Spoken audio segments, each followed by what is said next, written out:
So there's no way that this deal does anything in the short or medium term on the growth of anti-Semitism No. in the West. Holly, I'm curious though what you think about the role of Trump in all of this. To me, he seems like he was the catalyst for this change.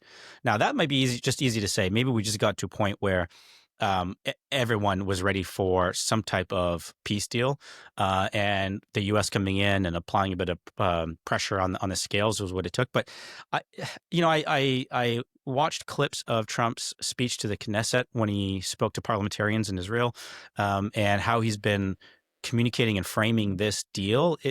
I really get the sense that he was personally interested and motivated in securing peace in the region. And I it does feel like you take Trump out of the equation. I don't know that we have this agreement. I don't know. What do you think? No, no, I agree with you. I agree. I mean, he has the power and the ability to be the catalyst. And I can't actually think of any other person who actually is in a position to be the catalyst. And when you watch his speech earlier, we've had a lot of press coverage in the UK, and clearly the backdrop to this, everyone understands, is incredibly serious.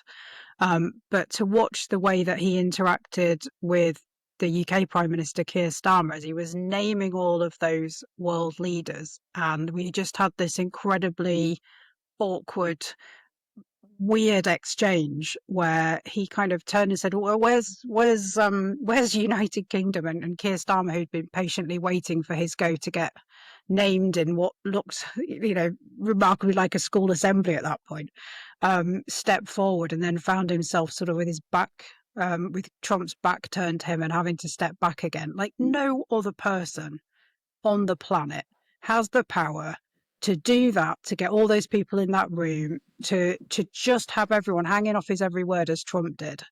I think we've got to recognise that and hope that that actually comes to a good outcome. Yeah, and it's the weird thing about people having to, because he's so unpredictable, it's almost then it's strange, isn't it? Because, people will almost humiliate themselves to avoid his ire, as it were, which ordinarily you would think this is no way to run anything, but it keeps everybody so much on their toes. You just don't really know where he's going to go with it. So kind of like everyone ends up falling in behind because otherwise it just the craziness could be unleashed on you.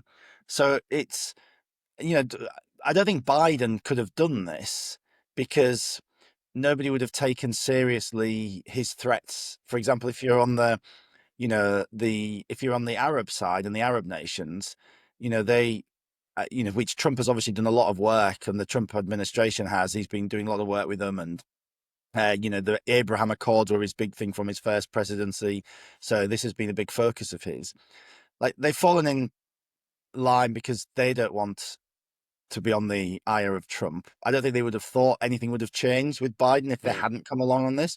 I think even with Hamas, even they must have understood that Trump might mean it when he says, well, Israel can then just finish this off if they don't come to the table. And then all the Europeans row in behind because, again, everybody wants to be at his table because you don't know where he'll go on tariffs or on other things.